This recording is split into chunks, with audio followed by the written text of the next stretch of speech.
everybody. Thank you so much for being here today. And I want to thank my local partners for being here and joining me today, because we have something important to say about where we are as far as SNAP. You know, you are on the front lines of compassion. This is something that is so critical in a moment when our community needs it the most. You're here today because millions of American families, including thousands here in Sacramento, are facing the unthinkable. Their food assistance has not arrived for November. Now, the Trump administration has finally agreed to release SNAP contingency funds. That's what they said. But let's be honest about what happened. It wasn't leadership. They didn't have a sudden moment of clarity. On Friday, 2 federal judges ordered them to release the SNAP funds and feed the American people. The court agreed with what we've been saying for weeks, that there was no legal, moral, or operational reason to deny families food. The money was right there. The need has always been clear as day. And yet, the administration failed to act until they were forced to. However, now, they say it could still take days, weeks, before families actually receive anything. Because in the past month, knowing this was a possibility, they never prepared. That tells you everything you need to know. This has always been a conscious decision. They never intended to feed people. Republicans have been walking around pretending their hands were tied. No, that is blatantly false. To hide a truth they don't want to say out loud, they were and were willing to let 42 million Americans go hungry. And unfortunately, this is not the first time that they put greed above hungry kids. Now, earlier this year, they passed the big ugly bill, the largest single cut to food assistance in modern history. $186 billion from SNAP. $186 billion. They celebrated it, alongside nearly $1 trillion in cuts to Medicaid. More than a double whammy, more like a triple whammy. At the same time, they've been unilaterally firing thousands of federal workers and obliterating programs and institutions. They have no problems breaking the rules when it serves their agenda. But when it comes to feeding families, they want the public to believe that all they care about really is that they got to cross the T's and dot the I's. Come on, please. They had no problem cutting $186 billion from hungry families. They had no problem shutting the government instead of lowering health care costs. This cruelty is not a byproduct of factors out of their control. It's their entire strategy. And while they may play games in Washington, Sacramento and communities like it across the country are shouldering this burden. Food banks are straining to keep up with the demand. Parents are trying to stretch every dollar that they have. I even heard one today saying that they offered their piggy bank so that they can have the money to buy some food. This is a child saying that to the mother. Veterans and active duty service members are wondering what happens once the pantry is empty. And every day that the Trump administration drags their feet, the crisis grows and grows. I'll tell you, my Democratic colleagues and I are fighting like hell. Are fighting like hell. Inside Congress and directly with the agencies. I don't know how many times we beat on their doors, we called them. Of course, they're not there, right? Because they fired a lot of them. So only the secretaries are there who refuse to act. We want to force the administration to adhere to the court order and get the SNAP contingency funds, and these are emergency funds, out as soon as possible. Not next week, now. Hunger doesn't wait. If the Trump administration refuses to negotiate to reopen the government, the very least they can do is to stop deliberately starving the American people. And let me tell you something about Sacramento. We will not meet this moment with silence. We will not normalize this immoral madness. We will stand with every family, every senior, every child. We will fight to get their benefits restored, and we will hold this administration accountable for every choice it makes. That's why I have these amazing people standing with me. They're holding the line, but they also need all our help. And I certainly will be in this fight with you as long as it takes. And I want to bring up a couple people now who are in this fight and always worried about it. First of all, I'd like to bring up my good friend and our host today, Amber Stott, who is the founder and CEO here at the Food Literacy Center, to speak. Amber? Thank you. Thank you. Hi, I'm Amber. I'm the CEO and founder at Food Literacy Center, where our mission is to inspire kids to eat their vegetables. And that task is becoming harder and harder. I want to talk about the link between health and hunger.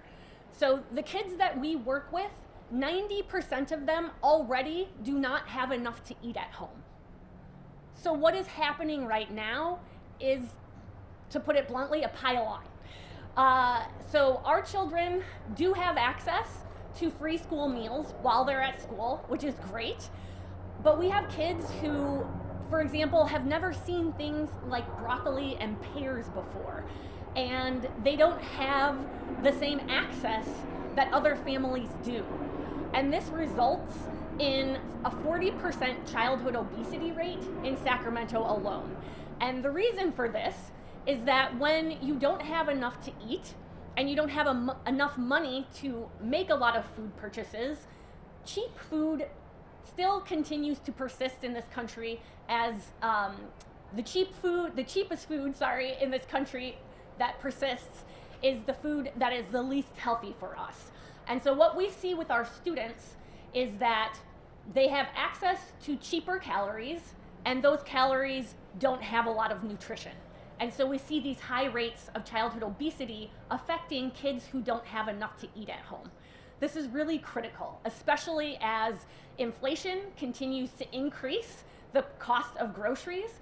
Fruits and vegetables have seen a 20 and 30% increase since the last few months. And meanwhile, junk food has only seen a 9% increase in cost. So as we take more and more benefits away from our families, their choices shrink. And this healthy food is paramount. I want to talk about one family that just moved in across the street here to public housing, and found out about Food Literacy Center. Their son Hector has fatty liver disease. He's a child in 3rd grade. And this is because they actually make $6 too much per year to qualify for food stamps. So right now, the doctor wants Hector to eat more fruits and vegetables to protect his health. But because they don't have a wide budget, they can't afford to waste a single dime on food that they don't know if Hector will eat or not. So they know he likes broccoli, and they buy him a lot of broccoli, but he's bored of it, and he needs more fruits and vegetables in his diet. So they were very excited to hear about Food Literacy Center, where we get kids excited to eat a wider variety of fruits and vegetables, and they get to explore and experiment. So if he tastes a beet and decides to like it and goes home, he will be able to, his parents will happily buy that. But with the reduction in benefits right now, all of Hector's peers are also going to be without. So Food Literacy Center is proposing 2 solutions to this problem that we can tackle on our own realistically.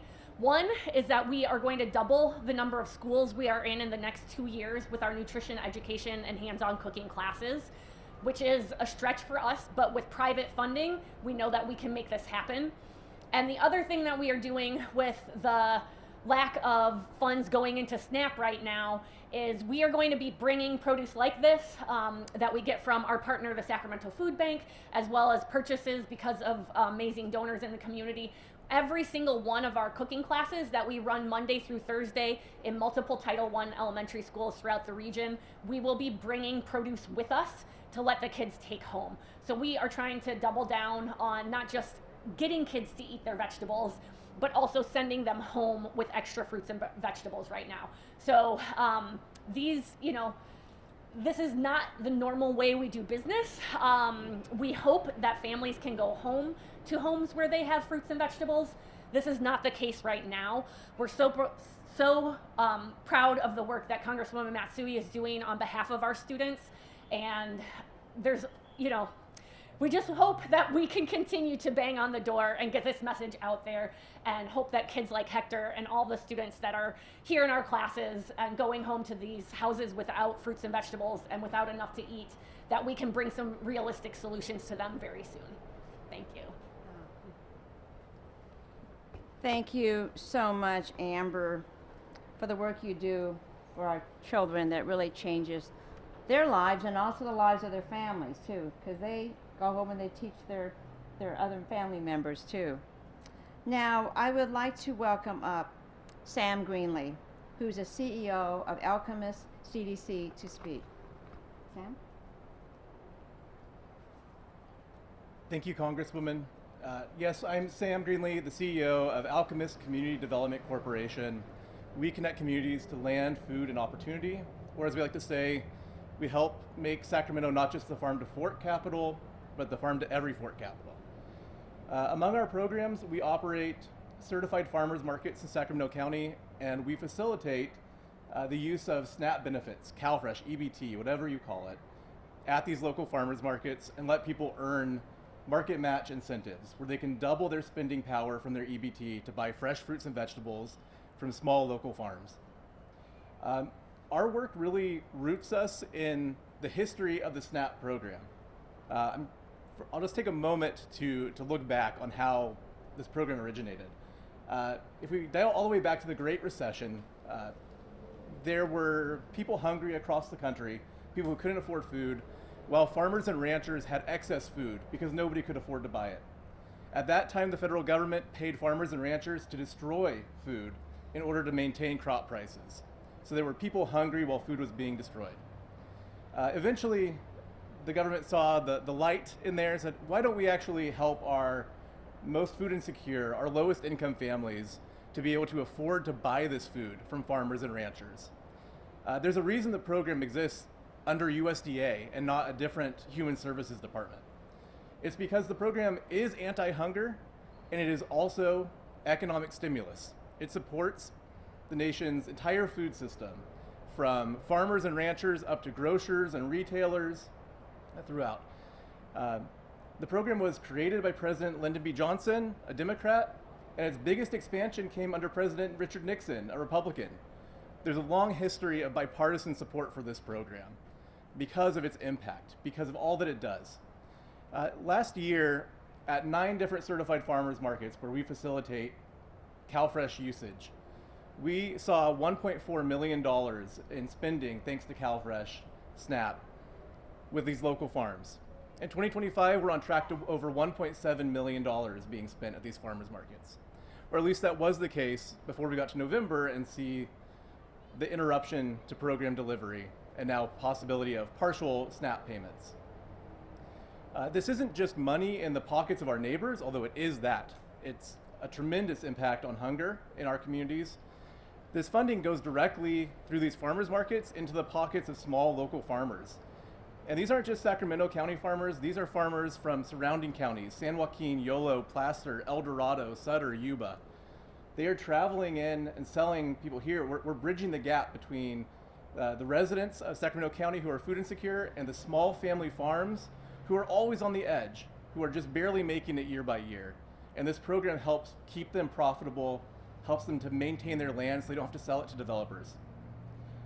We are so grateful to Congresswoman Matsui and to anyone who is pushing to ensure that SNAP is fully funded and supported. There are no half measures that work. There is no charitable giving that can make up for it, although every dollar donated to the food banks matters and puts food in your neighbor's stomach right now.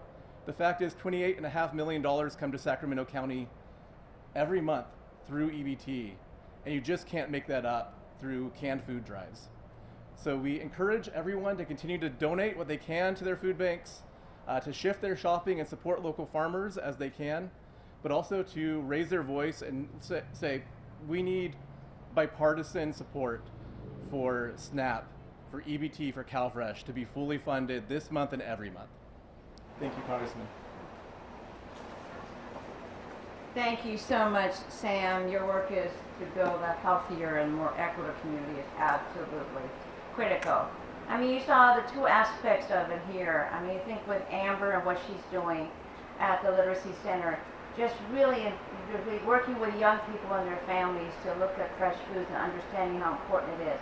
And Sam, who I visited several of the markets that he is working with, it's really wonderful because you're helping these local farmers at the same time. You're having the consumers buy fresh fruits and vegetables. It works out so well. It's a system that actually works. As long as you have the food, you need the SNAP. So that's what all of us are here about. You know, they embody the best of who we are as Sacramentans. But, you know, we should not just depend upon you all and others like you.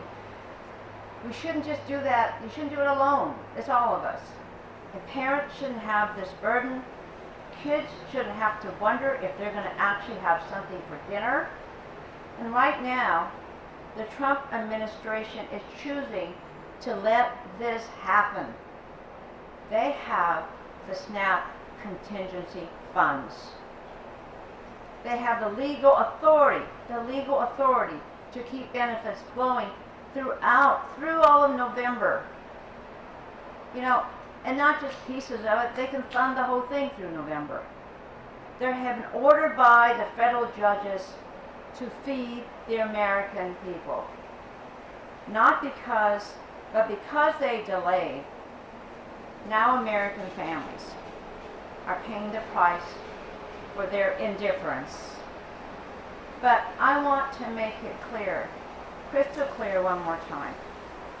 Here's my message to the Trump administration and congressional Republicans.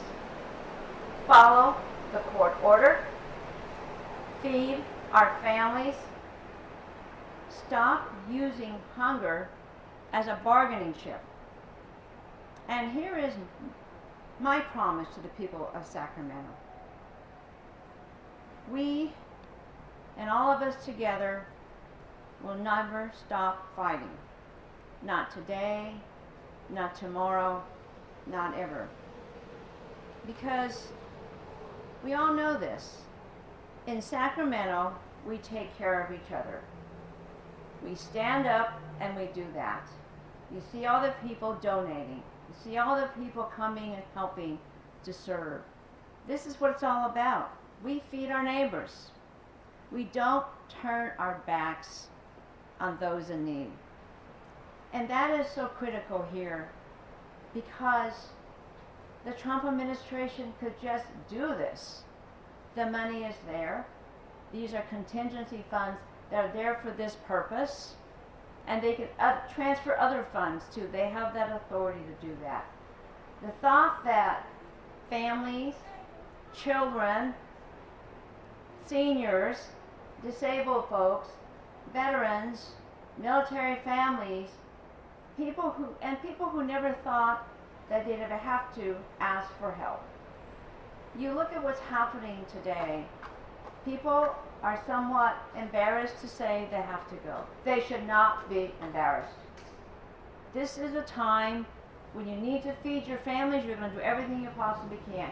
And we have to make sure we stand up, we're louder, we stand up and we speak the truth. Food is fundamental. Food is so critical for all of us to survive. And it's so important today that we make sure that the administration and my Republican colleagues hear this. So I want to thank you all very much for being here. I want to thank you very much, Sam and Amber, for doing everything what you're doing, and also all the food banks who are so busy doing their work. We need to get this done. We need to make sure that our people in the Sacramento region are fed and throughout the state and this country. So I want to thank you very much for being here, and I'm sure any of us will be happy to answer any questions. Thank you.